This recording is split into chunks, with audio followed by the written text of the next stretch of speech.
Hello दोस्तों, welcome to main point study. I hope आप सारे के सारे ठीक हो।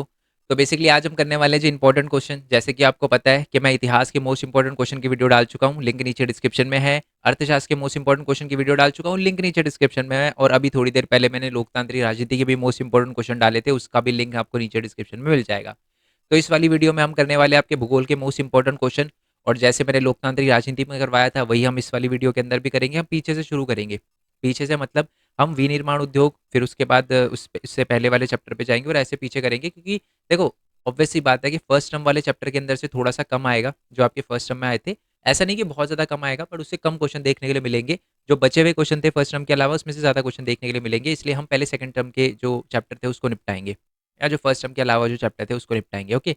और इस पीडीएफ का लिंक मैं नीचे डिस्क्रिप्शन में दे दूंगा। 1 घंटे बाद उसका प्राइस चेंज हो जाएगा और अभी ₹1 प्राइस है, मैं आपको बता दूं। ऐसा क्यों है, मैं ये बात पहले भी बता चुका हूँ। एक कंपनी है, उसको मैंने नोट सेल किए थे, पता नहीं किस बच्चे ने उनको ये बता दिया कि हमें फ्री में मतलब मिल रहे हैं नोट्स, और फिर वो नोटिस आया है। ठीक है। अब ये मैं देख लूँगा जो भी है, बट उन्होंने मेरे को 1 घंटे का टाइम दिया है, तो इसी वजह से 1 घंटे तक आप डाउनलोड कर सकते हो उसको। 1 घंटे के बाद जो है वो मेरी बस की नहीं रहेगी कुछ भी। और अर्थशास्त्र के जितनी भी वीडियो है, मैं आपको बता दूं, अभी तक इतिहास की वीडियो का लिंक नहीं आया है। और इतिहास की वीडियो का लिंक, जो वीडियो बना रखी है ना, वो वीडियो जब आप देखोगे तो उसके नीचे डिस्क्रिप्शन में लिंक मिल जाएगा, वो भी 1 घंटे के लिए। मैं टेलीग्राम पे अपडेट कर दूंगा कि लिंक आ चुका है, उसका डाउनलोड कर लो। ठीक है। तो उसका जो लिंक है वो मैं दे दूंगा। टेलीग्राम चैनल आपको पता ही है हमारा, मेन पॉइंट स्टडी। ये देखो, इसमें भी अभी थोड़ी देर पहले मैंने बताया भी है बच्चों को कि डाउनलोड कर लेना, नहीं तो बाद में दिक्कत आएगी बच्चे, और मैं कुछ भी नहीं कर सकता। ठीक है। आपको पता है एक टाइम पे मैंने पीडीएफ बहुत ही मतलब फ्री में बांटी है। ठीक है। बट अब जो है वो फिर कंपनी कह रही है यार, धोखा कर रहे हो आप हमारे साथ, है ना। अगर बच्चे ना बताते ना ये बात उसको, ठीक है, आराम से यार नोट्स डाउनलोड करते यार अपने चुपचाप यार। क्यों बताने की क्या ज़रूरत है आपको किसी को। वो नोटिस और पढ़वा दिया, अब दिक्कत है, छोड़ो इसे। अभी डायरेक्टली क्वेश्चन पे आ जाते हैं। और अगर किसी बच्चे को डाउट है ना कि सर मोस्ट इंपॉर्टेंट क्वेश्चन से आता है नहीं आता, हमारा एक दूसरा भी चैनल है, भरत खोरवाल नाम का। ठीक है, आप इस पे जाना, लाइव का सेक्शन खोलना। अच्छा, एक और बात बता दूं, मैं भूगोल हमारे अर्थशास्त्र के और इतिहास के मोस्ट इंपॉर्टेंट एमसीक्यू वगैरह भी करवा चुका हूँ, लाइव लिया था मैंने। ठीक है। 150-300 एमसीक्यू हमने डिस्कस करे, तो देख लेना। और उसके बाद मैं ये बता दूं कि क्लास 9th 10th 11th किसी भी बच्चे की क्लास का एग्जाम होता है ना, और मैंने मोस्ट इंपॉर्टेंट क्वेश्चन की वीडियो बनाई होती है, तो मैं ये देखो, मैंने पोल साइंस और हिस्ट्री के जो बच्चे थे क्लास 11th वाले, उनसे बोला क्वेश्चन पेपर सेंड करो। और जिस दिन एग्जाम हुआ था, एग्जाम खत्म होने के बाद लाइव लिया, उनसे क्वेश्चन पेपर मांगा और कहा ये क्वेश्चन पेपर है ना, और एक एक क्वेश्चन मैच करवाया। और ऐसे ही करूंगा मैं क्लास 10th में जब बोर्ड एग्जाम होगा आपका। ठीक है। और बोर्ड एग्जाम में तो देखो, 11th का तो बहुत सारे प्राइवेट स्कूल के अलग अलग, बोर्ड एग्जाम तो सेम आता है। याद रखना, बिल्कुल एक एक क्वेश्चन मैच करवाऊंगा, तो एक भी क्वेश्चन छोड़ने की गलती मत करना। और दूसरी बात है कि आपको पता है कि मैक्सिमम लोगों का जो टारगेट होता है वो इंग्लिश मीडियम वाले बच्चे होते हैं, बट मैंने यहाँ पर हिंदी मीडियम वाले बच्चों के लिए मैक्सिमम वीडियो अपलोड करी, और अभी तक एक भी वीडियो इंग्लिश मीडियम वाले के लिए अपलोड नहीं करी। तो अगर एफर्ट अच्छा लगे तो वीडियो को लाइक करना ज़रूर, क्योंकि यही सबसे बड़ी मोटिवेशन रहती है। ठीक है। चलो जी, आई होप ये बात आपको क्लियर हो गई हो। तो चलो जी, पहले क्वेश्चन से शुरू करते हैं। मैं टेलीग्राम वगैरह के बारे में बता चुका हूँ आपको, और लिंक नीचे डिस्क्रिप्शन में दे दूंगा। इतिहास के भी टेलीग्राम चैनल ज्वाइन कर लेना, क्योंकि इतिहास की जब पीडीएफ का लिंक आएगा तब भी मैं अपडेट वगैरह आपको कर दूंगा। ठीक है। और एमसीक्यू के लिए और मैप वगैरह के लिए, पिक्चर बेस्ड क्वेश्चन के लिए, ये भरत खोरवाल वाले चैनल पे आ जाना, क्योंकि यहीं पर हम डिस्कस करेंगे एमसीक्यू और मैप वगैरह। ठीक है जी। चलो, बाकी हम करते हैं वीडियो को शुरू। आपका पहला क्वेश्चन है कि विनिर्माण उद्योग क्या है। तो मैं आपको बता दूं, जहां पर भी कच्चे माल को एक मूल्यवान उत्पाद में परिवर्तित किया जाता है, वो भी बहुत अधिक मात्रा में, तो उसी को हम विनिर्माण उद्योग कहते हैं। ठीक है जी। नेक्स्ट क्वेश्चन है आपका 2011 में, 2016 में, 2018 में, 18 मॉर्निंग इवनिंग शिफ्ट दोनों में, और साथ में 2015 में आया हुआ क्वेश्चन है। क्वेश्चन क्या है, वही विनिर्माण उद्योग क्या है, डेफिनेशन में आपको बता चुका हूं। और साथ में आपसे ये भी पूछा गया है कि विनिर्माण उद्योग को आर्थिक विकास की रीढ़ की हड्डी क्यों माना जाता है। यहाँ आपसे क्वेश्चन थोड़ा घुमा के आ सकता है, आपसे पूछा जा सकता है कि विनिर्माण उद्योग का महत्व बताओ, या भारत जैसे देश के अंदर विनिर्माण उद्योग का क्या महत्व है। मतलब सेम ही क्वेश्चन है, मैंने जानबूझ के और वाले क्वेश्चन लिखे हैं जिससे आपको पता चल सके कि आपको बोर्ड एग्जाम में किस टाइप के क्वेश्चन आ सकते हैं। ओके जी। इसका आंसर एकदम सिंपल है, आपको यही बताना है कि विनिर्माण उद्योग का क्या महत्व है। तो पहले तो मैं आपको बता दूं कि विनिर्माण उद्योग से कृषि का आधुनिकीकरण होता है या कृषि को आधुनिक बनाने में मदद मिलती है। अब ऑब्वियस सी बात है, विनिर्माण उद्योग यानी फैक्ट्री में बनता है। ट्रैक्टर कहाँ यूज़ होता है? हमारी कृषि में। तो हमारा आधुनिकीकरण हो रहा है ना, किसका? कृषि का। नेक्स्ट पॉइंट है, ये लोगों को रोजगार प्रदान करता है। विनिर्माण उद्योग लोगों को रोजगार प्रदान करता है। साथ ही में जो कृषि पर लोगों की निर्भरता है ना, उसे कम करता है। ज़्यादातर लोग है ना कृषि में काम करते हैं, तो अब उनको लग रहा है कि हाँ यार, हमारे पास अगर कृषि नहीं है तो हम विनिर्माण उद्योग में जाकर भी काम कर सकते हैं। साथ ही में उद्योग की स्थापना से, यानी अगर किसी क्षेत्र में विनिर्माण उद्योग लगते हैं तो उसके साथ उस एरिया का क्या होता है? विकास होता है। ऑब्वियस सी बात है, जहाँ पर फैक्ट्री लगना स्टार्ट हो जाती है ना, जिस गांव के अंदर, तो समझ लो उस एरिया का या उस गांव का वेलफेयर होना स्टार्ट हो जाता है। नेक्स्ट पॉइंट है कि विनिर्माण उद्योग द्वारा उत्पादित जो वस्तु होती है, जब हम दूसरे देशों में निर्यात करते हैं तो हमें विदेशी मुद्रा की प्राप्ति होती है, मिलती है ना, फॉरेन करेंसी। इंडिया की बनी हुई चीज़ आप जब अमेरिका में बेचोगे तो अमेरिका वाले लोग किस में? डॉलर में पे करेंगे, तो हमारे पास आई नहीं आई विदेशी मुद्रा। ओके जी, आपका जो नेक्स्ट क्वेश्चन है वो ये है कि छोटा नागपुर प्लेटो के अंदर, छोटा नागपुर प्लेटो एक जगह है, प्लेटो यानी पहाड़, तो छोटा नागपुर जो पठार है, पहाड़ नहीं सॉरी पठार, छोटा नागपुर जो आपका पठार है, उस एरिया के अंदर हमें ज़्यादातर लोहा और इस्पात उद्योग पाए जाते हैं, मिलते हैं या पाए जाते हैं। इसका क्या कारण है? क्यों ज़्यादातर जो लोग हैं वो लोहा और इस्पात उद्योग छोटा नागपुर पठार के क्षेत्र के आसपास ही लगाते हैं? क्यों? क्योंकि वहाँ पर जो लोहा अयस्क है वो बहुत कम लागत में मिलता है, जो कि लोहा इस्पात उद्योग में उपयोग किया जाता है। और साथ ही में उच्च कोटि के कच्चे माल की निकटता, वहाँ पर जो, अगर मैं बात करूँ छोटा नागपुर पठार के आसपास, पठार जो होते हैं वहाँ पर है ना, जो कह सकते हो आप, जो मिनरल्स होते हैं ना, खनिज, वो बहुत ज़्यादा अच्छे क्वालिटी के मिलते हैं। तो यही सेकंड पॉइंट लिखा हुआ है कि उच्च क्वालिटी का कच्चा माल या खनिज प्राप्त होता है छोटा नागपुर पठार के पास। ओके, नेक्स्ट है कि सस्ते श्रमिक, बहुत ही ज़्यादा सस्ते श्रमिक मिलते हैं। ठीक है, हमारे छोटा नागपुर प्लेटो के आसपास आपको पता ही है कि जो हमारा बिहार हो गया, छत्तीसगढ़ हो गया, है ना, झारखंड हो गया, वेस्ट बंगाल हो गया, यहाँ से लोग आके काम करते हैं बहुत ही कम कीमतों पर। नेक्स्ट पॉइंट है कि स्थानीय बाजार में इनकी विशाल मांग है। यानी अगर मैं बात करूँ छोटा नागपुर प्लेटो के बिल्कुल आसपास ही ना, बहुत सारे ऐसे लोग हैं, बहुत सारे ऐसे बाजार हैं जहाँ पर लोहा इस्पात उद्योग की बहुत ज़्यादा मांग है, तो इसलिए ज़्यादातर लोग जो हैं लोहा इस्पात उद्योग वहीं पर लगा देते हैं, छोटा नागपुर पठार के आसपास ही। ठीक है, नेक्स्ट क्वेश्चन है, ये भी 2014 में, 15 में और 10 में आ रखा है। क्वेश्चन क्या है कि जो हमारे सूती कपड़ा उद्योग है ना, वो बुनाई और प्रसंस्करण, अब ये प्रसंस्करण क्या होता है मैं आपको बता दूं, इसको मतलब होता है प्रोसेसिंग, यानी जब बुनाई होती है और धागे की प्रोसेसिंग होती है तो कौन कौन सी प्रॉब्लम आती है। सिंपल है, क्वेश्चन सिंपल है कि सूती कपड़ा उद्योग में आने वाली परेशानियां बताइए। ठीक है, सिंपल सीधी बात है, भारत में सूती कपड़ा उद्योग के सामने आने वाली किन्हीं प्रमुख 3 समस्याओं का वर्णन कीजिए। ठीक है, पहली समस्या तो यह है कि पुरानी मशीनें, ठीक है, हमारे यहाँ पर बहुत पुरानी मशीनें हैं, ये एक बहुत बड़ी प्रॉब्लम है। नेक्स्ट है कि वो मशीनें जो है बिजली से चलती है, बट हमारे इंडिया के अंदर ऐसा कोई भी एरिया नहीं है जहाँ, बहुत कम ऐसे एरिया है जहाँ पर 24 घंटे बिजली आती है। मतलब हमारे दिल्ली के अंदर तो आती है, बट गाँव वाले बहुत सारे इलाके होंगे जहाँ पर नहीं आती, तो ये एक बहुत बड़ी प्रॉब्लम है। नेक्स्ट है कि जो सूती कपड़ा उद्योग होता है ना, वो जो रेशे उद्योग होते हैं, मतलब जो दूसरे रेशे उद्योग होते हैं जैसे नायलॉन का कपड़ा वगैरह, उनके साथ प्रतिस्पर्धा का सामना कर रही है। ठीक है, कंपटीशन फेस कर रही है। नेक्स्ट आपका पॉइंट है कि उच्च कोटि का धागा तो बनता है हमारे इंडिया में, सूत जो है वो उच्च कोटि का बनता है, बट सूत से जो कपड़ा है वो अच्छी क्वालिटी का नहीं बनता। इसलिए हम क्या करते हैं कि धागा दूसरी कंट्री में एक्सपोर्ट करते हैं, जबकि अगर हम बनाया कपड़ा यानी उस धागे से बढ़िया क्वालिटी का कपड़ा बना के एक्सपोर्ट करें तो हमें ज़्यादा पैसे मिले। ऑब्वियसली बात है, आप धागा बेचते हो 15 रुपए का, बट अगर आप कपड़ा भेजो तो हमको मिलेंगे 1500 रुपए, तो कितना डिफरेंस है। तो ये भी एक प्रॉब्लम है हमारे सूती कपड़ा उद्योग में कि धागा अच्छी क्वालिटी का तो बनता है बट कपड़ा अच्छी क्वालिटी का नहीं बन पाता। ओके, नेक्स्ट पॉइंट है कि आपको जल प्रदूषण के बारे में बताना है कि जल प्रदूषण से औद्योगिक प्रदूषण कैसे हो रहा है। सिंपल सीधी बात है कि जो उद्योग होते हैं, ठीक है, वो क्या करते हैं, अपना कूड़ा वगैरह वो कहाँ पर डाल देते हैं, पानी में डाल देते हैं। अपने कार्बनिक और अकार्बनिक जो अपशिष्ट पदार्थ होते हैं ना, वो नदी में छोड़ देते हैं, जिसकी वजह से जो जल प्रदूषण है वो बहुत ज़्यादा बढ़ता है। अब जो जल प्रदूषण है वो किन फैक्ट्रियों या किन विनिर्माण उद्योग के द्वारा बढ़ता है, तो मैं आपको बता दूं, जो कागज उद्योग है, जो रसायन उद्योग है, वस्त्र उद्योग है, रंगाई उद्योग है, साथ में चमड़ा उद्योग है, इनसे जल प्रदूषण बहुत ज़्यादा होता है, क्योंकि ये सारे के सारे उद्योग अपना कचरा, जो कार्बनिक और अकार्बनिक अपशिष्ट पदार्थ जो होते हैं, जो कचरा होता है, वो नदियों में विसर्जित कर देते हैं। 2011 में आवा क्वेश्चन है, इंपॉर्टेंट क्वेश्चन है। ओके, नेक्स्ट क्वेश्चन है कि एक संकलित स्टील प्लांट और मिनी स्टील प्लांट में अंतर बताइए। ठीक है, तो सिंपल सा डिफरेंस है, मैं आपको बता देता हूँ। मिनी इस्पात उद्योग क्या होते हैं, छोटे संयंत्र होते हैं ये। ठीक है, मिनी इस्पात उद्योग क्या होते हैं, छोटे प्लांट होते हैं। यहाँ पर क्या होता है, विद्युत भट्टी, ओके, रद्दी इस्पात और स्पंज आयरन का प्रयोग किया जाता है, ठीक है। और यह हल्के स्टील या निर्धारित अनुपात में मृदु व मिश्रित इस्पात का उत्पादन करते हैं, यानी यहाँ पर बढ़िया क्वालिटी का स्टील नहीं बनता, नॉर्मल स्टील बनता है। 3 समझ आए हमें कौन कौन से पॉइंट मिनी इस्पात उद्योग के छोटे प्लांट होते हैं, यहाँ पर क्या होता है ईंट की जो विद्युत भट्टी का और स्पंज आयरन वगैरह का प्रयोग किया जाता है, और यहाँ पर जो स्टील बनाया जाता है ना वो हल्का होता है, साथ ही में मिश्रित इस्पात से इसका उत्पादन किया जाता है। बात अगर हम करें एक संकलित इस्पात संयंत्र की, ये एक बड़ा संयंत्र होता है, बड़ा प्लांट होता है। यहाँ पर कच्चे माल को एक स्थान पर एकत्रित करने से लेकर इस्पात बनाने और उसे ढालने और उसको आकार देने तक प्रत्येक क्रिया करी जाती है, यानी ये बहुत बड़े बड़े प्लांट होते हैं और यहाँ पर आपके स्टील से रिलेटेड सारे के सारे काम किए जाते हैं, ठीक है जी। आई होप आपको ये क्लियर हो गया हो, मतलब पूरी जो प्रोसेसिंग होती है वो हमारे एक संकलित इस्पात संयंत्र में होती है,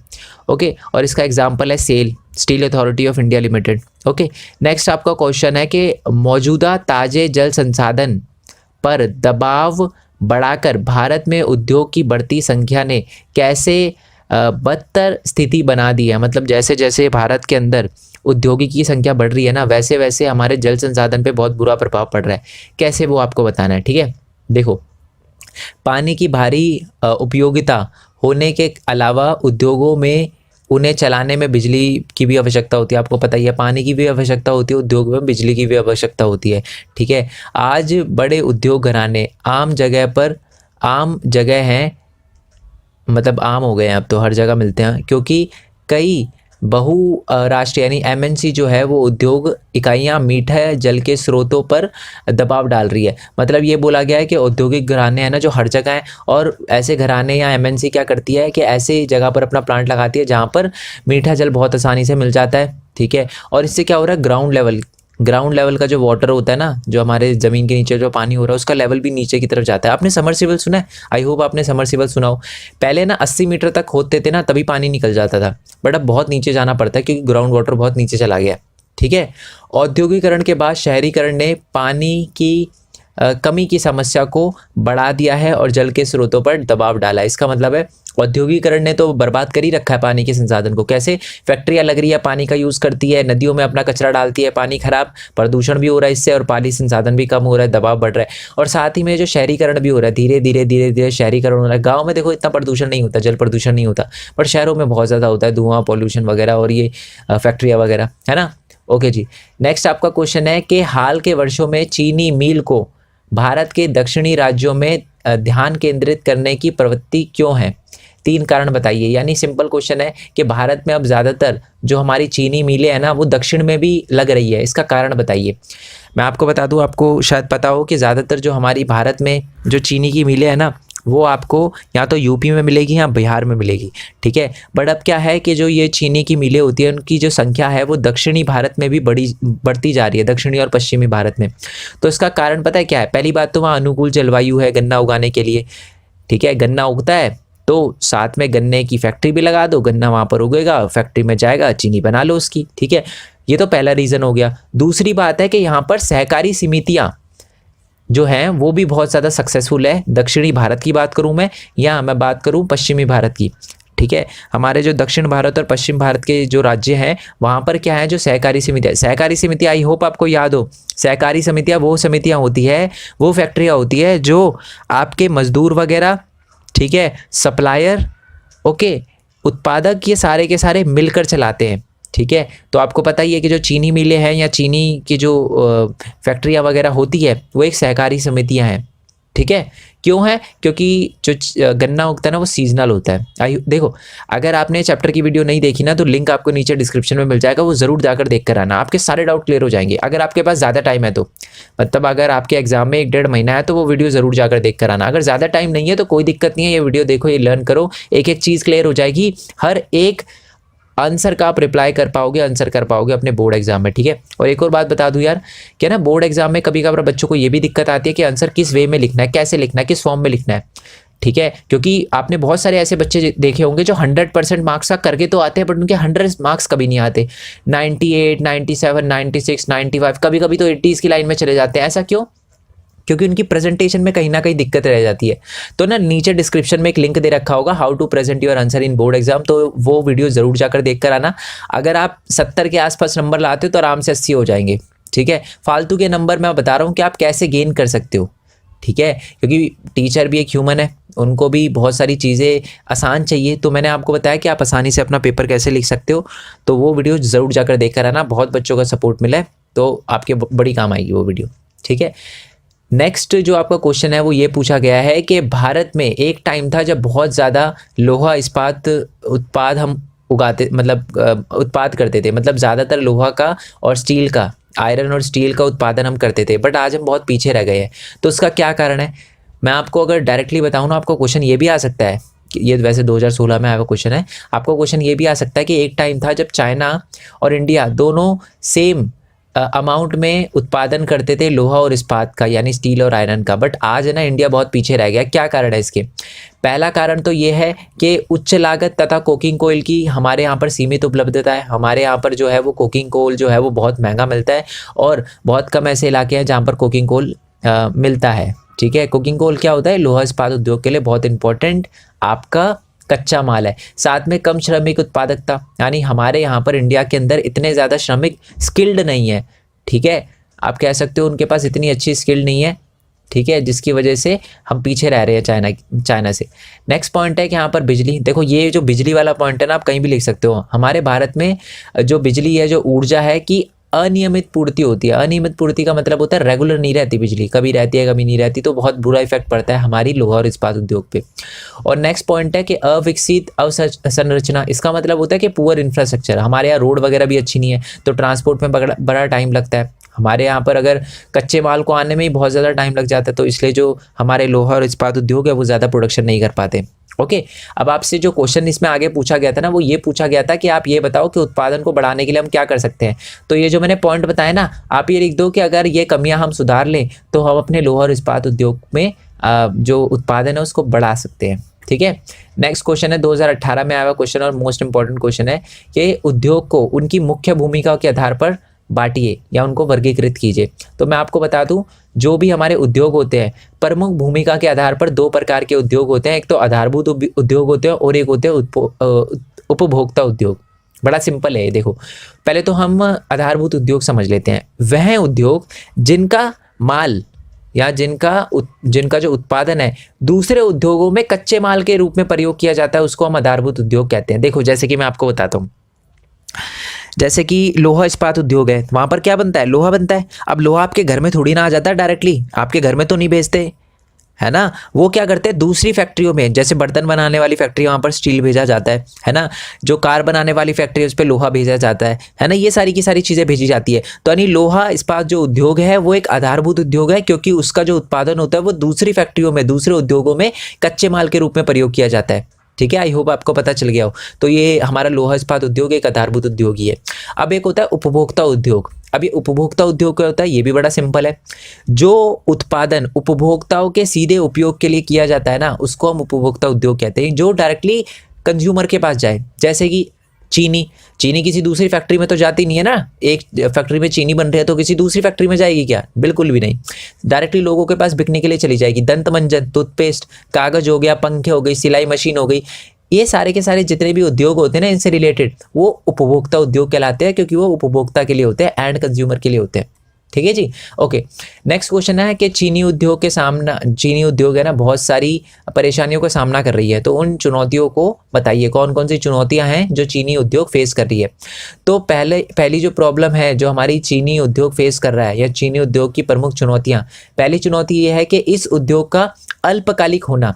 सबसे बड़ी प्रॉब्लम है कि गन्ना पूरे साल नहीं उगता, कुछ ऐसा टाइम होता है जिसपे गन्ना उगता है। तो जो गन्ना है वो अल्पकालिक है, तो जो किसान सोचता है गन्ना उगाने से अच्छा कुछ और उगा ले, पूरे साल हमारे पास काम तो रहेगा, तो ये एक बहुत बड़ी प्रॉब्लम है। नेक्स्ट पॉइंट है कि पुरानी व असक्षम तकनीकों का इस्तेमाल, हम है ना पुरानी ओल्ड जो आपकी मशीनें वगैरह है या ओल्ड टेक्निक्स का यूज़ कर रहे हैं, तो ये एक बहुत बड़ी प्रॉब्लम है। नेक्स्ट है कि परिवहन असक्षमता से गन्ने का समय पर कारखाने में ना पहुंचना। मैंने जब ये चैप्टर पढ़ाया था ना, तो आपको एक बात बताई थी कि गन्ने के अंदर है ना कंटेंट होता है जिसको कहते हैं सुक्रोज कंटेंट, ठीक है। एक मतलब एक कंटेंट होता है जैसे आप गन्ने को काटते हो ना वो कम होने लगता है, उसी की वजह से गन्ना मीठा होता है। तो हमारे यहाँ पर क्या है, ट्रांसपोर्ट है ना बहुत ख़राब है, मतलब इतना अच्छा नहीं है हमारे पास, हमारे इंडिया के अंदर ट्रांसपोर्टेशन सिस्टम। तो गन्ने को काटने के बाद जब ले जाया जाता है ना कहाँ पर, फैक्ट्रियों के अंदर, तो बहुत लेट हो जाता है, तो गन्ना है ना मीठा नहीं रहता। तो ये भी एक बहुत बड़ी प्रॉब्लम है जिसकी वजह से चीनी ज़्यादा अच्छी क्वालिटी की नहीं बन पाती। नेक्स्ट क्वेश्चन है कि हमारे यहाँ खोई खोई का अधिकतम इस्तेमाल ना कर पाना। खोई का मतलब पता है क्या होता है? जैसे गन्ने, आपने गन्ने का जूस पिया होगा, तो गन्ने वाले भैया जैसे ही जूस में वो मशीन में गन्ना डालते हैं, फिर एक और बार डालते हैं, फिर वही गन्ना 3-4 बार डालते हैं, फिर उसको कूड़े में फेंक देते हैं। जबकि उसका उपयोग हम खाद वगैरह बनाने में, अपने जानवरों को वगैरह को खिलाने में कर सकते हैं। उसका ढंग से उपयोग ना कर पाना भी एक बहुत बड़ी चुनौती है। ठीक है जी, आई होप आपको क्लियर हो गया हो। नेक्स्ट क्वेश्चन है कि आपको ये बताना है, पहले तो विनिर्माण उद्योग की डेफिनेशन बतानी है जो सबसे पहले हमने देखा था। ठीक है, और ये 2012 और 2013 में आया क्वेश्चन है जो भी मैं बता रहा हूँ। विनिर्माण उद्योग की परिभाषा बतानी है, उसके साथ आपको ये बताना है कि कच्चे माल के स्रोत के आधार पर कि कच्चा माल कहाँ से आता है, उसके हिसाब से भी उद्योगों को वर्गीकृत किया गया है। बताइए कौन कौन से उद्योग है। तो मैं आपको बता दूं, कच्चे माल के स्रोत के आधार पर ना उद्योग को 2 प्रकार में विभाजित किया गया है। एक तो आपके कृषि आधारित उद्योग और एक है खनिज आधारित उद्योग। कृषि आधारित उद्योग क्या होते हैं? वह उद्योग, ठीक है, जो कृषि पर आधारित होते हैं, या मैं कहूँ कि वह उद्योग जिनका कच्चा माल खेतों से आता है उनको कृषि आधारित उद्योग कहते हैं। और वह उद्योग जिनका कच्चा माल ज़मीन से खुदाई करके निकाला जाता है उसको हम खनिज आधारित उद्योग कहते हैं। ठीक है, जैसे लोहा इस्पात उद्योग, लोहा जो है वो खेतों में उगता है? बिल्कुल नहीं। तो लोहा इस्पात उद्योग खेतों में नहीं उगता, ज़मीन से निकाला जाता है, तो एक खनिज आधारित उद्योग है। चीनी उद्योग, अब चीनी बनाने के लिए गन्ना चाहिए, गन्ना क्या उगता है? खेतों में उगता है, तो वो क्या है? कृषि आधारित उद्योग है। आई होप आपको क्लियर हो गया। नेक्स्ट जो क्वेश्चन है वो ये है कि 2012 में CBSE में आया हुआ क्वेश्चन है ये, कि भारत के मोटर गाड़ी उद्योग पर उदारीकरण के प्रभाव का परीक्षण करे। इसका क्या मतलब है? देखो, आपको पता है हमारे भारत के अंदर है 1991 में एक पॉलिसी लाई गई थी जिसको हम कहते हैं LPG, लिबरलाइजेशन, प्राइवेटाइजेशन, ग्लोबलाइजेशन, उदारीकरण, निजीकरण और वैश्वीकरण। ठीक है, तो उससे हमारी जो मोटरसाइकिल उद्योग है उनको क्या फ़ायदा हुआ? पहली बात तो है कि उसके बाद क्या हुआ कि नए प्रकार के वाहन का आगमन हुआ। दूसरी कंट्री की बहुत सारी जो कंपनियां है ना वो इंडिया के अंदर आने लग गई, जो कार की कंपनी है। तो इससे हमारे पास नई तरह की कार आई, साथ ही में नई तकनीकें भी आई। ओके, दूसरे देशों से निवेश बढ़ा, दूसरी कंट्री की जो कंपनियां थी उन्होंने इंडिया के अंदर इन्वेस्ट करना शुरू किया, और हमारा औद्योगिक विकास भी हुआ और वैश्विक विकास भी हुआ। और हमारे देश की बहुत सारी ऐसी कंपनियां हैं जो आगे बढ़ पाई, उनको आगे बढ़ने में मदद मिली। ठीक है जी। नेक्स्ट क्वेश्चन है आपका कि जूट के सामान के उत्पादन को बढ़ावा देने के लिए सरकार द्वारा उठाए गए विभिन्न उपायों का उल्लेख करें। यानी जो जूट है, जूट आपको पता है ना, पटसन कहते हैं जूट को, तो उसका उत्पादन बढ़ाने के लिए भारत की सरकार ने क्या उपाय सुझाए हैं? तो मैं आपको बता दूं, भारत में जूट उत्पादन को बढ़ाने के लिए भारत सरकार ने 2005 में एक राष्ट्रीय जूट नीति को बनाया जिसका उद्देश्य भारत में जूट का उत्पादन बढ़ाना था, जो जूट के किसान हैं उनकी सहायता करना था और उच्च कोटि का जूट उपलब्ध करवाना था। ठीक है जी। अब नेक्स्ट और मोस्ट इम्पॉर्टेंट क्वेश्चन है, ये 2012 में, 2016 में, 2014 में, 2015 में आया हुआ क्वेश्चन है, 4 बार आया हुआ क्वेश्चन है। क्वेश्चन बड़ा सिंपल है कि ज़्यादातर जो हमारी जूट की मिलें हैं ना वो हुगली रिवर के पास है। हुगली रिवर आपको पता होगा, वेस्ट बंगाल में जो कोलकाता है वहाँ से जाती है। तो हुगली रिवर के पास ही, बिल्कुल रिवर के पास ही, नदी के पास ही, तट पर ही उसके ज़्यादातर आपको जूट की मिलें देखने के लिए मिलती है। तो इसका क्या कारण है? ये कारण है। ठीक है, और ये मोस्ट इंपॉर्टेंट क्वेश्चन है। पहला, पटसन उत्पादक क्षेत्रों की निकटता। हमारे हुगली रिवर के पास है ना बहुत सारा पटसन भी उगाया जाता है, तो कच्चा माल मिल जाता है। इसी की वजह से ज़्यादातर जो आपके पटसन उद्योग है वो हमें हुगली रिवर के पास ही देखने के लिए मिलते हैं। नेक्स्ट पॉइंट है सस्ता जल परिवहन। मैंने अभी बताया नदी के पास है तो सस्ता जल परिवहन मिल जाता है, इसी के लिए ज़्यादातर जो उद्योग है वो हमारे बिल्कुल हुगली रिवर के पास है। नेक्स्ट है कि कच्चे पटसन को संसाधित करने के लिए प्रचुर जल। आपको पता ही है कोलकाता में, या मैं कहूँ नदियों के पास तो बहुत पानी होता है, नदी में तो पानी पानी है। तो जो हमारा जूट होता है उसको प्रोसेस करने के लिए बहुत ज़्यादा पानी भी मिल जाता है। इसी की वजह से क्या है कि ज़्यादातर जो आपकी जूट की मिलें हैं वो हुगली रिवर के पास होती है। ओके, नेक्स्ट पॉइंट है कि जो बिहार है, उड़ीसा है, यूपी है, यहाँ से सस्ते श्रमिक जो आते हैं वो भी उपलब्ध हो जाते हैं। ठीक है, यानी सस्ते श्रमिक मिल जाते हैं हमें। ये भी एक बहुत बड़ा फ़ायदा है। और नेक्स्ट है कि जो कोलकाता है ना, कोलकाता एक बड़ा नगर केंद्र है। यहाँ पर बैंकिंग की, बीमा की और भी बहुत सारी सेवाएं हमें मिल जाती है। इसी की वजह से कोलकाता के अंदर जो हुगली रिवर है उसी के पास ज़्यादातर हमें क्या देखने के लिए मिलती है, फैक्ट्रियाँ देखने के लिए मिलती है, जूट की मिलें देखने के लिए मिलती है। ओके जी, ओके। अब आते हैं नेक्स्ट क्वेश्चन पे। तो नेक्स्ट क्वेश्चन है आपका कि कृषि और उद्योग एक दूसरे के पूरक है, यानी कृषि जो है वो बिना उद्योगों के नहीं हो सकती और जो उद्योग है वो बिना कृषि के नहीं चल सकते। दोनों एक दूसरे पर निर्भर है, कृषि उद्योगों पर निर्भर है और जो हमारे उद्योग है वो कृषि पर निर्भर है। कैसे? सिंपल सीधी बात है, जो हमारी कृषि है, ठीक है, जैसे बहुत सारे ऐसे उद्योग होते हैं जो कृषि पर निर्भर होते हैं, जैसे कि चीनी उद्योग। अब चीनी जो है वो गन्ने से बनती है, गन्ना कहाँ उगता है? खेतों में, तो कृषि पर आधारित है ना। बहुत सारे ऐसे उद्योग होते हैं, विनिर्माण उद्योग, जो कृषि पर आधारित होते हैं। तो हम कह सकते हैं कि जो हमारे उद्योग है वो कृषि पर निर्भर है। अब ये देख लेते हैं कि कृषि कैसे निर्भर है उद्योगों पे। पहली बात तो ये है कि उद्योगों में बहुत सारी ऐसी चीज़ें बनाई जाती है जो कि कृषि में इस्तेमाल होती है, ठीक है। जैसे जैसे आपकी ट्रैक्टर वगैरह हो गए, आपके औजार वगैरह हो गए, ठीक है। तो ऐसे हम कह सकते हैं कि कृषि भी क्या है, आपके उद्योगों पर निर्भर है, ठीक है। 2014 और 15 की CBSE में आया हुआ क्वेश्चन है, बोर्ड एग्जाम में आया हुआ क्वेश्चन है, ठीक है। अगर फिर भी आपको समझने में दिक्कत आई हो तो ये लिखा है, ये आप रीड कर सकते हो, ठीक है जी। ओके, अब आते हैं हमारे नेक्स्ट क्वेश्चन पे। तो आपका नेक्स्ट क्वेश्चन है 2013 में, 14 में, 16 में, फिर 14 मॉर्निंग इवनिंग शिफ्ट दोनों में, 13 में और 12 में आया हुआ क्वेश्चन है। सिंपल सीधी बात है, हम उद्योगों का प्रदूषण कम करने के लिए क्या क्या कर सकते हैं? सिंपल क्वेश्चन है, 5 सुझाव बताइए। तो ये 5 सुझाव लिखे हुए हैं। पहली बात तो है कि कम करने के लिए हम क्या कर सकते हैं, कारखानों से निकलने वाला जो अपशिष्ट पदार्थ होता है ना, उसको अलग करके जल में डालना चाहिए, यानी नदी में डालने से पहले उसको, उस पदार्थ को हमें क्या कर लेना चाहिए, साफ़ कर लेना चाहिए। नदी में कचरा डालने से पहले, या नदी में जो हम फैक्ट्रियों का पानी डालते हैं उसको पहले उस पानी को साफ़ कर लेना चाहिए, फिर ही नदी में डालना चाहिए, ठीक है। नेक्स्ट है कि जो चिमनी वगैरह होती है ना, उससे जो धुआं निकलता है उसको रोकने के लिए हम क्या कर सकते हैं, कपड़ा फिल्टर लगा सकते हैं चिमनियों के ऊपर। नेक्स्ट है कि तापीय प्रदूषण को रोकने के लिए हम गर्म पानी जो हमारी फैक्ट्रियों से निकलता है ना, उसको पहले ठंडा करके फिर नदियों में विसर्जित किया जाना चाहिए। नेक्स्ट पॉइंट है कि प्रदूषण को रोकने के लिए सरकार को कारखानों के लिए सख्त से सख्त कानून बनाने चाहिए कि आप ये इन चीज़ का यूज़ नहीं कर सकते, इसमें ज़्यादा प्रदूषण होता है, ये सारी की सारी चीज़ें, ठीक है। ओके जी, नेक्स्ट क्वेश्चन है कि किसी उद्योग के स्थान को प्रभावित करने वाले 5 कारक की व्याख्या करें। CBSE 2015 में आया क्वेश्चन है कि जो आपकी फैक्ट्री की लोकेशन होती है, उद्योगों की लोकेशन होती है, उसको क्या क्या चीज़ें इफेक्ट करती है। तो पहली जो चीज़ है जो इफेक्ट करती है वो है आपकी श्रमिक, दूसरी पूंजी, तीसरी शक्ति यानी बिजली, चौथा बाजार, ठीक है, पांचवा परिवहन, छठा बैंक। 6 बता दिए, 5 पूछे थे, ठीक है। तो ये आप लिख सकते हो, थोड़ा थोड़ा एक्सप्लेन कर देना कि श्रमिक जो हैं वो बहुत ज़्यादा इम्पॉर्टेंट है हमारी औद्योगिक की स्थापना, या मैं कहूँ उद्योग की स्थापना करने से पहले हमें देखना पड़ता है कि जो श्रमिक है वो वहाँ पर उपलब्ध हो पाएंगे या नहीं हो पाएंगे। पूंजी देखनी पड़ती है कि वहाँ पर बैंक वगैरह की सुविधा है या नहीं है जिससे हमें वहाँ पर पूंजी प्राप्त हो सके। क्या जिस इलाके में हम फैक्ट्री लगा रहे हैं वहाँ पर बिजली आती है नहीं आती, ये सारी की सारी चीज़ें, ठीक है। नेक्स्ट क्वेश्चन है आपका कि विनिर्माण उद्योग क्या है, वही है, विनिर्माण उद्योग क्षेत्र की डेफिनेशन बतानी है आपको। और नेक्स्ट क्वेश्चन बहुत इंपॉर्टेंट, आगे जो सुनो, 2015 में आया हुआ क्वेश्चन है ये कि स्वामित्व के आधार पर जो 4 प्रकार से हमने विनिर्माण उद्योग को विभाजित किया गया है उसका वर्णन करें, ठीक है। स्वामित्व के आधार पे कि ये जो हमारी फैक्ट्री है, ये जो हमारी इंडस्ट्री है, ये किसकी है। देखो सिंपल सीधी बात है, अगर वो फैक्ट्री, वो इंडस्ट्री, वो उद्योग अगर सरकार का हुआ तो हम उसको क्या कहेंगे, सार्वजनिक क्षेत्र कहेंगे या सार्वजनिक उद्योग कहेंगे। अगर वो किसी इंडिविजुअल बंदे का है, जो उसका जो स्वामित्व किसी एक व्यक्ति या लोगों के समूह के हाथ में है, तो हम उसे निजी उद्योग कहेंगे। जैसे कि टिस्को वगैरह, Tata iron and steel company, Tata किसकी है, रतन टाटा जी की, तो वो क्या है, एक निजी उद्योग है।